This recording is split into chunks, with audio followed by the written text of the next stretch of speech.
Things are never so bad that they can't be made worse. The U.S. men's national team just took a 5-1 loss to Colombia at home in what is the worst L Greg Berhalter has ever gotten as the U.S. men's national team coach. And I must say, I am disappointed, but I'm not surprised. And what did we learn? Hi, if you're new here, I'm Filippo, and welcome to Tactical Manager TV, and welcome to the 7 Things We Learned episode, a channel favorite, or one of the channel favorites, a series where every single day following a U.S. men's national team match, I tell you 7 things that I learned. Now, there's much more than 7. You can let me know in the comment section, what did you learn from United States 1, Colombia 5? We lost 5-1 at home to Colombia. Let that sink. And I'm not disrespecting Colombia, but still, let that sink. And I'm no marathon runner, nor am I a high-performance athlete, but boy, can I endure. I just endured another full 90 minutes of Berhalter's led U.S. men's national team. It's been over 5 years, and I'm slowly dying. And props to Colombia. They're a great team. They played well, they got the job done, they destroyed the U.S. men's national team, but we gotta say it, we were ass. We were complete shit. And if you still care, please hit the like button to help the channel, and let's talk about what we learned. Not what Berhalter learned. That mother liquor doesn't really learn anything. So, let's begin with lesson number 1.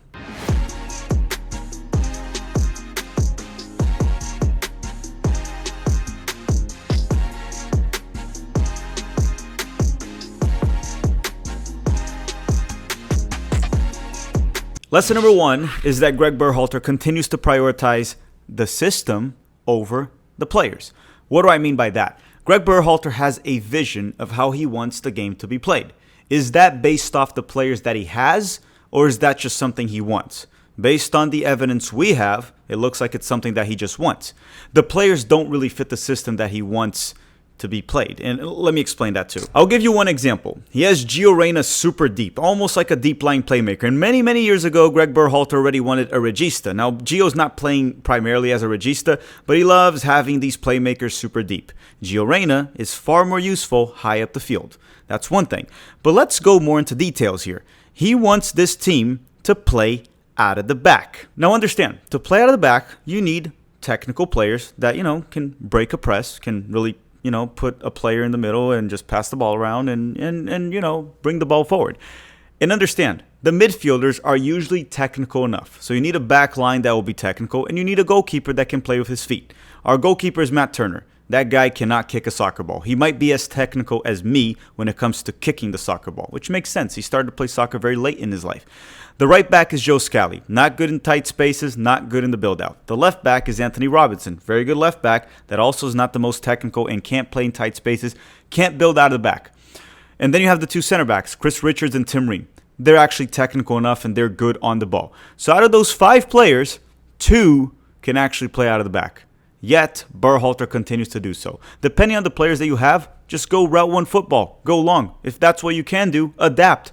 He never adapts. Lesson number 2 is also about Greg Berhalter. And I've wondered this for years, and I think I've said it in different ways about his in-game management. But after the halftime interview that he had, or the reporter asking him questions at halftime, I think this guy can't read the game. I honestly don't know if he understands the game well. He literally said at halftime that we needed to be more patient and to cross more.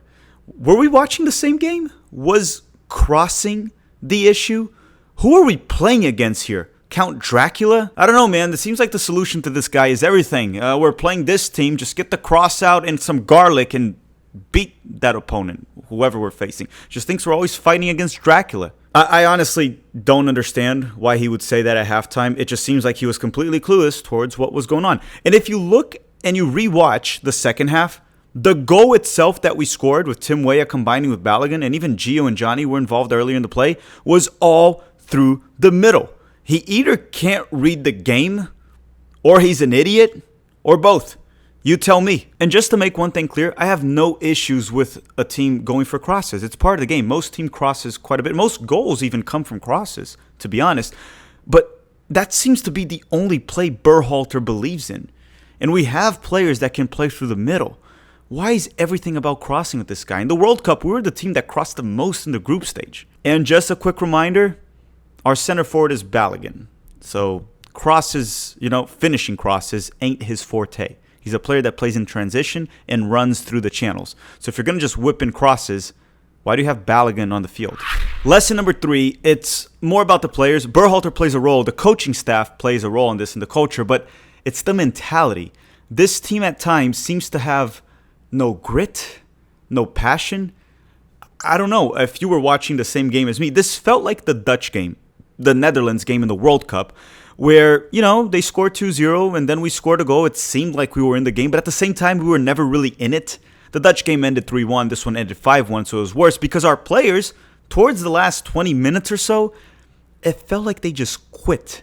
You're representing a country, the United States of America, and it just felt like they didn't care towards the end of the game.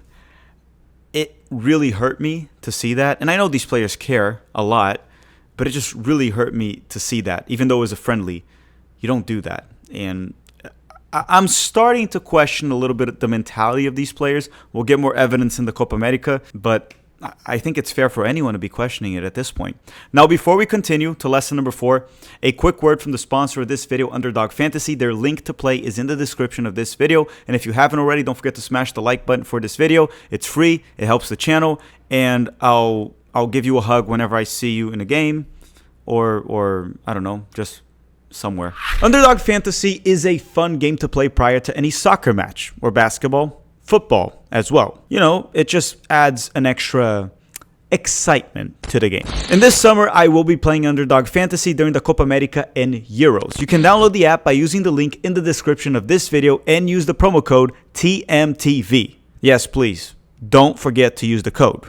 And let me tell you why. Sign up with the code TMTV to claim your special pick plus a first-time deposit offer up to $250 in bonus cash. The game I mainly play is called Pick'em. I just click on it, scroll to the soccer section, and pick a player for the specific match and select the stats that I believe will be lower or higher. It's very easy to play, but be smart about it because it's not that easy to win. I'll also be playing some Underdog Fantasy during some match live streams during the Copa America and Olympics, posting my picks on X and Instagram, so you must stay tuned for that as well. And once again, I'm a professional hater, so usually I pick anything that will have me rooting for the downfall of that player. With that said, once again, thank you Underdog Fantasy for sponsoring the channel. The link to play is in the description of this video, and the promo code once again is TMTV. Thank you Underdog Fantasy. Lesson number 4, and this one I've said it like 300 times throughout the history of this channel. Christian Pulisic should not be taking set pieces. Let Gio Reyna do it. Pulisic was not good on set pieces again during the first half because he was subbed out at halftime. It was pre-planned sub. And Gio Reyna, when he took over set pieces, had a nice delivery. Haji Wright almost scored off a header. All I'm saying here is the most obvious thing. Gio should be the one on set piece duty. We've seen this multiple times with the US, and there's a lot of evidence to back that. Pulisic should be the backup. If Gio's not on the field, fine, let Pulisic take it. If Gio's on the field, it doesn't make sense for Pulisic to be on set-piece duty. Lesson number 5 is I think we should give Ethan Horvath a shot against Brazil on Wednesday. And let me tell you why. Turner hasn't been good for quite some time. He even went as far as getting the ball outside of his box. His confidence is on an all-time low. He's not making the saves he used to make. He can't play out of the back. He's not good with his feet. Give Ethan Horvath a shot against Brazil because he'll get a lot of shots on target and you'll have to do work. And if Horvath sucks against Brazil, sure, bring Turner back to start the Copa America. But at the end of the day, the goalkeeping situation is not good. And Turner hasn't been good. And he was terrible against Colombia. Will Berhalter do that? Probably not. But I do think we should give Ethan Horvath a look on Wednesday because it's the last friendly we have before the Copa America. That's what I think. And what sucks is the goalkeeping position used to be our forte, and now we just kind of suck at it. The depth is terrible. The starting goalkeeper is terrible. It's just not good. But lesson number 6 is something that we've seen with the U.S. men's national team quite often, and it worries me because we're very slow in possession every single time, which means we're terrible in transition. Because when you strike a team in transition, you have to catch the defense disorganized. You have to be fast, direct, with lots of verticality. And the problem with the U.S. men's national team is we're always very slow in possession. Very, very slow, methodical. I don't know if it's Berhalter's instructions, his system, the players don't feel comfortable. We don't look fluid. And if we're going to bunker like against a Brazil, for example, or Argentina, even though we didn't really bunker against Colombia, we played more of a mid-block. But if we do try to sit back, defend in the low block, we're just going to be going for the 0-0 draw because we can't hit the opponent in transition. How are you ever going to score? And we have players to do that. Balogun is dangerous in transition. Pulisic is dangerous in transition. Weah is dangerous in transition. But we never look threatening in transition because we're so slow in possession. And then I ask you, why? Last but not least, we have lesson number 7. This was a friendly, and the result is quite concerning. Losing 5-1 is not pretty, especially at home. But the performance was far worse. The body language from the players was far worse. This team needs a new coach, fresh ideas, new management, changing everything. I am very concerned for the Copa America and ultra concerned for 2026. It doesn't feel like this team is moving in the right direction. And I know it might be that I'm just all like doom and gloom right now. I'm not optimistic, but we just lost 5-1. And we haven't had encouraging performances under Berhalter unless we're playing against crap CONCACAF nations, which is the worst confederation in the world outside of Oceania. Unless we're playing CONCACAF nations at home, we suck. And then when we go and get a tougher opponent like Colombia, a really good opponent, we get crushed. And then we play Brazil on Wednesday. I don't know how that's going to go. So right now, I am fairly pessimistic about it. I don't feel like this program is going in the right direction under Berhalter. And we need to see changes. We'll see how it goes on Wednesday against Brazil and then in the Copa America. But I don't know, man. I'm trying to stay optimistic. But it's really hard when you lose 5-1. All right, everyone. Thank you very much for watching. Thank you, everyone that joined our Patreon. Remember, if you go to the game in Orlando against Brazil, we will be doing a pickup game the day before for the Patreon members and YouTube members. So if you can join, it'll be a great way to support the channel. We're going to try to make more of these events. We're trying to fund it so we can open it to the public so everyone can play, rent fields for multiple hours. But right now, we don't have the funds for it. We're going to try to get sponsors, so it's just for the Patreon members with free Tactical Manager jerseys for the YouTube members and Patreon members. Drop a like before you go. We're going to do a Brazil versus US match preview that will be released this Monday. I want to thank you all very much for watching, and have a great day.